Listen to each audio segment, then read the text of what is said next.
महावितरण कंपनीच्या कथित सौर ऊर्जा आणि ग्राहक विरोधी धोरणांविरोधात अमरावती शहरातून राज्यव्यापी आंदोलनाचा एल्गार करण्यात आला। अमरावती सोलर असोसिएशनच्या नेतृत्वाखाली गुरुवारी भव्य मोर्चा काढण्यात आला। हा मोर्चा शेगाव नाका ते पंचवटी मार्गे पुढे जात विद्युत भवनावर धडकला। यात शेकडोच्या संख्येने सोलर क्षेत्रातील व्यावसायिक आणि वितरक सहभागी झाले होते। सौर प्रकल्पांसाठी लागू करण्यात आलेल्या नव्या नियमांमुळे मंजुरी प्रक्रिया अधिक गुंतागुंतीची झाल्याचा आरोप करत सोलर क्षेत्रातील व्यावसायिकांनी राज्यभरात आंदोलन करण्याचा निर्णय घेतलाय। या आंदोलनाची सुरुवात अमरावती शहरातून करण्यात आली। गुरुवारी शेकडोंच्या संख्येने उत्स्फूर्तपणे सोलर क्षेत्रातील व्यावसायिक या मोर्चात सहभागी झाले होते।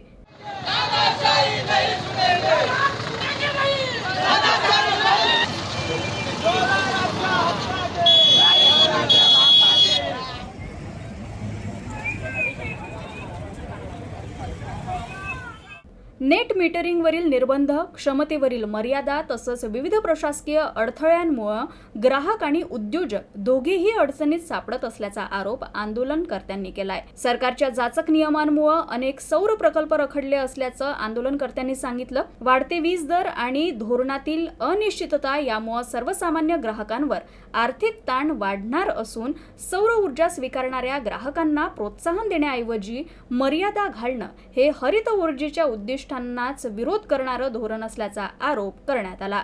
जे आपण आपल्या घरावरती सोलर लावलेले आहेत त्या सोलर जे जमा युनिट्स आहेत त्याच्यावरती आम्हाला पेनल्टी लावून आली आहे। म्हणजे घरावरती सोलर कोणी लावला? कस्टमरनी। पैसे कोणाचे? कस्टमरचे। आणि ॲडिशनल युनिट जे जनरेट झालेले, ॲडिशनल का बरं जनरेट झाले की उन्हाळ्यामध्ये कोणी एसी वापरत नाही, कूलर वापरत नाही, ते जे युनिट एक्सपोर्ट केलेत त्याचा अधिकारसुद्धा महावितरणनी दिलेला आहे त्याला नेट मीटरिंगच्या माध्यमातून एक्सपोर्ट करायसाठी। त्या युनिटवरती 10 रुपये ते 20 रुपये अशा म्हणजे काय म्हणता येईल की यांची 20 तरी 8 रुपयांनी विकतात, आमचे युनिट 10 रुपयांनी पेनल्टी मारून आम्हाला दिलेले आहेत। तो अधिकार यांना नाही आणि त्याच्यामुळे बिलामध्ये जो युनिट वाढून आलेले आहेत आणि ते पैसे भरायसाठी महावितरण कस्टमरला फोर्स करतोय।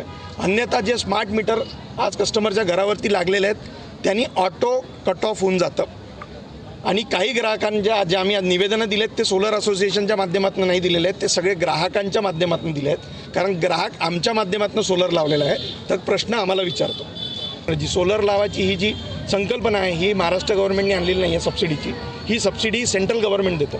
सेंट्रल गव्हर्नमेंटच्या नियमात राहून हे सगळे कामं केल्यावरही जर का ग्राहकांना भुगदंड भेटत असेल तर याची जबाबदारी घेणार कोण? म्हणून आम्ही सेंट्रल गव्हर्नमेंटला पण अप्रोच करणार आहोत। सोलर उद्योगातील प्रतिनिधींच्या मते या निर्णयांचा थेट परिणाम हजारो तंत्रज्ञ, इन्स्टॉलेशन टीम, फॅब्रिकेशन युनिट्स आणि इतर पूरक व्यवसायांवर होणार आहे। परिणामी स्थानिक रोजगारावरही मोठा परिणाम होण्याची भीती आहे। या क्षेत्रामुळे राज्याला देखील कोट्यवधींचा महसूल मिळालाय, तरी देखील सरकारचं धोरण या क्षेत्राच्या विरोधाभासातील असल्याबाबत आश्चर्य व्यक्त करण्यात आलं। आम्ही मागच्या 2 ते 2.5 वर्षामध्ये या राज्यामध्ये 10,000 कोटीची उलाढाल केलेली आहे। आम्ही सोलरवाले छोटे काही व्यापारी नाही आहोत। तुम्ही विचार करा की महाराष्ट्र राज्य 2,000 कोटी, 1,000 कोटी, 5,000 कोटीच्या MOUसाठी इकडे तिकडे फिरतो। आम्ही 10,000 कोटीची उलाढाल मागच्या 2 वर्षात केली। 7,50,000च्या घराच्या जवळपास आम्ही रोजगार निर्मिती केली। आम्हाला GST तुम्ही बेनिफिट पहा, इन्कम टॅक्स बेनिफिट पहा। जर का एखादी कंपनी 10,000 कोटीची इन्व्हेस्टमेंट महाराष्ट्रात घेऊन आली असती तर 1 रुपया फुटांनी जागा दिली असती, 10 वर्षाचा टॅक्स हॉलिडे दिला असता, खूप साऱ्या सुखसुविधा दिल्या असत्या। याच्यामध्ये 1 रुपयाचंही कर्ज आम्हाला कोणी महाराष्ट्र गव्हर्नमेंट दिलं नाही आहे। आणि हा MSME आहे, स्मॉल MSME। आज राज्यव्यापामध्ये तुम्ही पहा की अमरावतीसारख्या ठिकाणी या 650-700 लोक आज या व्यवसायामध्ये जुडलेले आहेत। याच्यावरती उदरनिर्वाह चालतो आणि सडनली तुम्ही 13 तारखेला सांगितलं की नाही सोलर लावायसाठी तुम्हाला जी ऑटो सँक्शन अट होती ती तुम्हाला आम्ही कट ऑफ करू। ॲव्हरेज किती कन्झम्पशन आहे म्हणजे कस्टमरच्या घरी किती इलेक्ट्रिसिटी वापरायची हे महावितरण ठरवणार, त्याप्रमाणे आम्ही सोलर लावायचं सँक्शन देऊ। असं होत नाही।